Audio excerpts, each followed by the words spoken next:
আমার বিয়ের 1 মাস কমপ্লিট হয়ে গেছে, আজ কদিন হলো। তা সত্ত্বেও তুমি আমাকে এরকম একটা ভণ্ড ধোঁকাবাজের সঙ্গে থাকতে বাধ্য করছো কেন? আমার তো মনে হচ্ছে আমার সম্পত্তি আমি কোনোদিনই পাবো না। পরমা, তুমি কি বলতে চাইছো যে তোমার সম্পত্তি আমি ধোঁকা দিয়ে গ্রাস করতে চাইছি? তাই তো মনে হচ্ছে। আমার তো মনে হচ্ছে তুমি সব জেনে বুঝে আমাকে চিট করছো। দিদিমণি, পরমা, এসব তুমি কি বলছো আইন দাদুকে? পরমা, আর একটা কথা বললে কিন্তু আমার হাত চলে যাবে। তুমি কে এর মধ্যে কথা বলার? আমি কে এর মধ্যে কথা বলার? I say you shut up. আরে বলো শাট আপ। Shut up.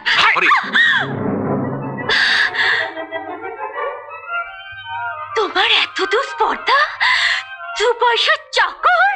আমি শুধু সোজা হাত চালিয়েছি, উল্টো হাত চালালে কিন্তু সব ডালে খুলে যাবে। মাপ চাও আইন দাদুর কাছে, মাপ চাও। আইন দাদু, আমাকে মাফ করে দিও। ছি ছি, এত বড় অপমান জীবনে আমার বোধহয় কেউ কোনোদিন করেনি। না আইন দাদু, ও তো আপনার নাতনির মতো। ও অন্যায় করেছে, মাপ তো চেয়েছে, আপনি ওকে ক্ষমা করে দিন। আর আমারও যে কি হলো, হাতটা হঠাৎ। না না বাবা, তুমি ঠিক করেছো। আমার নিজের ছেলে যা করতে পারতো না তুমি তাই করেছো। আর একটা কথা কি জানো, গত 22 বছর ধরে পরমার মা বাবা দাদু যা করাতে পারেনি তুমি তাই ওকে দিয়ে করিয়েছো, ওকে দিয়ে মাপ চাইয়েছো। আর আমার মনে হয় এটাই বোধহয় ওর সঠিক দাওয়াই। না আইন দাদু, শুধু ওর জন্য নয়, পৃথিবীর সব জেদি বাচাল অহংকারী ছেলে মেয়েদের জন্য এটাই হলো একমাত্র দাওয়াই। পরমা, এই যে তোমার সব গয়না গাঁঠি আর এই ব্রিফকেসের মধ্যে 20 লাখ টাকা রয়েছে, আর ওই দলিল উইল এই সব রয়েছে। আর তোমার দাদুর উইল অনুসারে সম্পত্তির অর্ধেক আমি হরির নামে করে দিয়েছি। কেন? কেন? সম্পত্তি ভাগাভাগির সময় তোমার স্বামী যদি মারা না যায় বা তুমি ডিভোর্স যদি না করো, তাহলে তোমার দাদুর উইল অনুসারে সম্পত্তি অর্ধেক হরিরই পাবার কথা। Impossible. Impossible? Yes impossible. Will এটা ছিল না। ছিল। ছিল না। ছিল ছিল ছিল ছিল। আমি যখন তোমাকে উইলটা পড়তে দিয়েছিলাম, উইলের জেরক্স কপি, তুমি তার পুরোটা পড়লি, অর্ধেকটা পড়ে ছেড়ে ফেলে দিয়েছিলে। মনে আছে সে কথা? Here is the original will. ভালো করে মন দিয়ে পড়ো, বিশেষ করে শেষ 4টে লাইন ভালো করে পড়ো। আমি জীবিত থাকিলে আমার সমস্ত সম্পত্তির মালিক হইবেন শ্রীমতী পরমা চৌধুরী ও তার স্বামী সমান সমান ভাবে। এ হতে পারে না, আমি বিশ্বাস করি না। এসব তোমাদের ষড়যন্ত্র। আমি জানি, আমি জানি আইন দাদু, আমার এই সম্পত্তির উপর তোমার অনেক দিনের লোভ। তাই তুমি হরির মতো একটা ছোট লোকের সঙ্গে ষড়যন্ত্র করে আমাকে ঠকাতে চাইছো। আমি চাই না, আমি চাই না, আমি সম্পত্তি চাই না, আমি কিচ্ছু চাই না, আমি কিচ্ছু চাই না। কেন রঞ্জন, কেন রঞ্জন, তোমার নাতনিকে আমি খুশি করতে পারলাম না ভাই। তুমি আমায় ক্ষমা করো। আমি চোর হয়ে গেলাম, আমি চোর হয়ে গেলাম, আমি চোর হয়ে গেলাম, চোর হয়ে গেলাম, আমি চোর। আইন দাদু, টাকা গয়না সব নিয়ে যান।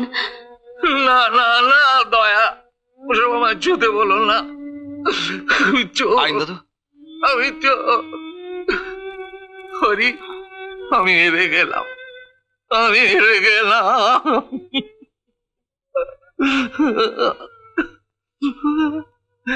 তুমি কিন্তু কিছুতেই হারবে না। একমাত্র তুমিই পারবে পরমার মনের পরিবর্তন আনতে। আমায় কথা দাও, যতদিন না পরমার মনের পরিবর্তন হয় তুমি এ বাড়ি ছেড়ে যাবে না। আমায় কথা দাও হরি, হরি আমায় কথা দাও। বেশ, কথা দিলাম। আমার আশীর্বাদ তোমার সঙ্গে রইল। ভগবান তোমার সহায় হন। হরি, আমি চোর হয়ে গেলাম হরি, আমি চোর, আমি চোর হয়ে গেলাম, আমি চোর হয়ে গেলাম, আমি চোর হয়ে গেলাম। আইন দাদু শুনুন, আমি চোর চলে গেল। কি যে সব হচ্ছে জানি না। ও দয়া মা, এসব টাকা কড়ি গয়নাগাটি এখানে পড়ে থাকলে তো চুরি হয়ে যাবে। হ্যাঁ তা তো যাবেই। তা আমি একটা কাজ করি, আমার এই কাবার্ডের চাবিতে রেখে দিই। হ্যাঁ, হ্যাঁ রাখো রাখো, তুমি তাই বরং রাখো। চাবিটা দিদিমণিকে দিয়ে দাও, আচ্ছা। তারপরে ও যখন মরছে বার করে নেবে। হ্যাঁ জানো তাই বলে যাচ্ছে। হ্যাঁ, শুধু যে দার অহংকার। হরি, হ্যাঁ? এই ছবিটা তোমার কাছে ছিল? হ্যাঁ। এটা কার ছবি?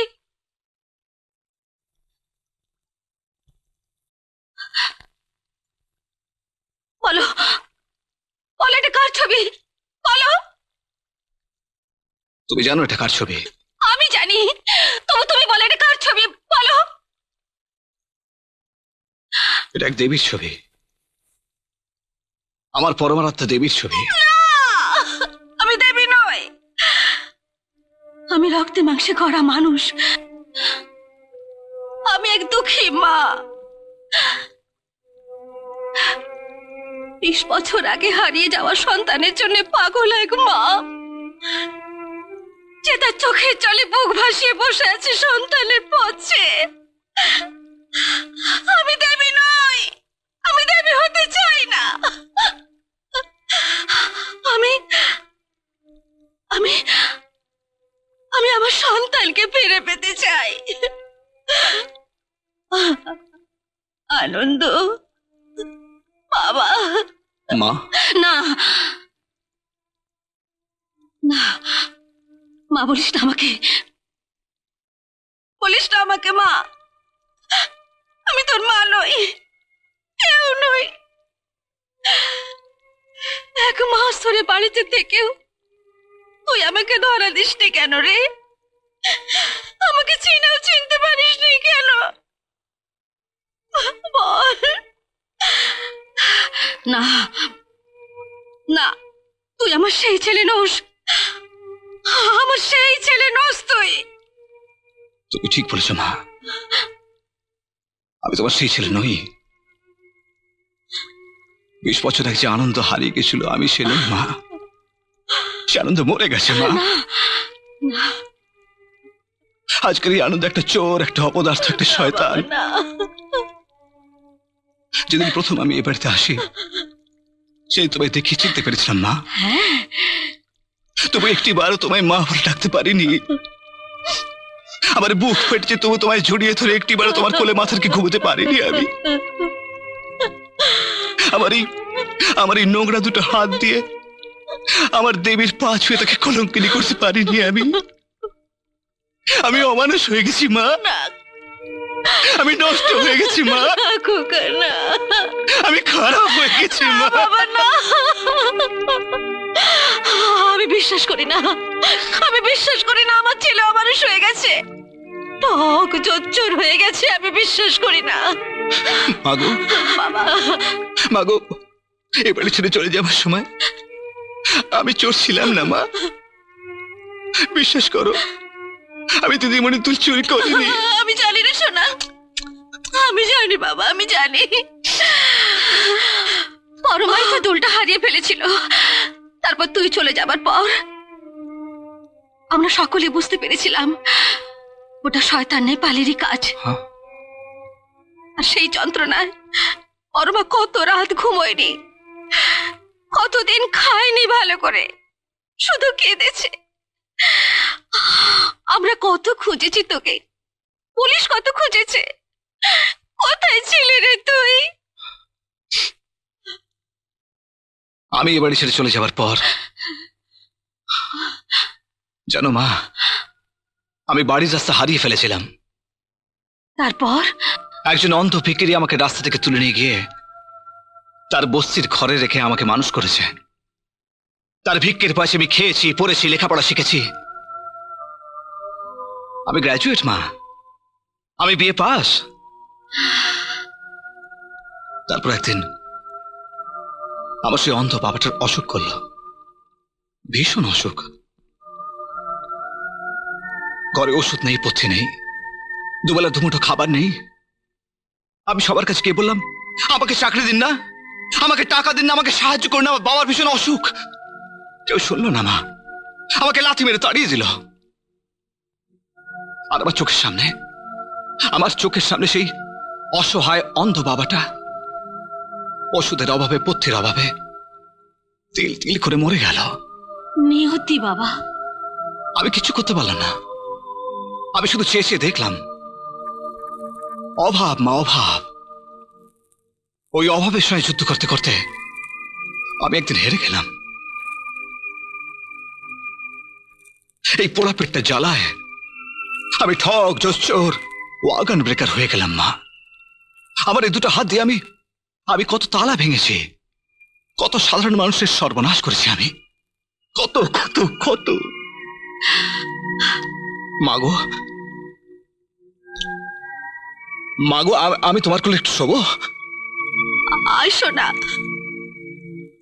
বাবা আমার, আয় আয় বাবা, আয়। শো বাবা, শো শো, আমার কোলে শো। জানো মা, বল বাবা। এই 20 বছর ভালো করে ঘুমোই। আরে ঘুমো বাবা, ঘুমো, আমার কোলে ঘুমো, ঘুমো ঘুমো। চল খোকা, চল আমরা এ বাড়ি থেকে চলে যাই। একটা বস্তিতে গিয়ে ছোট্ট একটা ঘর নিয়ে আমরা মায় পো একসঙ্গে থাকবো। তুই ঠেলা চালাবি, রিক্সা চালাবি, তবু তুই চুরি করবি না, ডাকাতি করবি না, কেমন? দুহাত দিয়ে খেটে রোজগার করে তোর মাকে খাওয়াবে। পারবি না খোকা, পারবি না বাবা? বল পারবি পারবো না? মা, পারবো পারবো পারবো। তুই আমি সব পারবো মা। আমাকে কিছু প্রতিজ্ঞা কর, আজ থেকে চুরি ডাকাতি করবি না, লোকের ঘরের তালা ভাঙবি না, বল। বেশ মা, আমি তোমায় ছুঁয়ে প্রতিজ্ঞা করছি আমি আর কখনো চুরি করব না। এরকম আরো অনেক সিনেমা দেখতে হলে ডাউনলোড করুন ক্লিক অ্যাপ।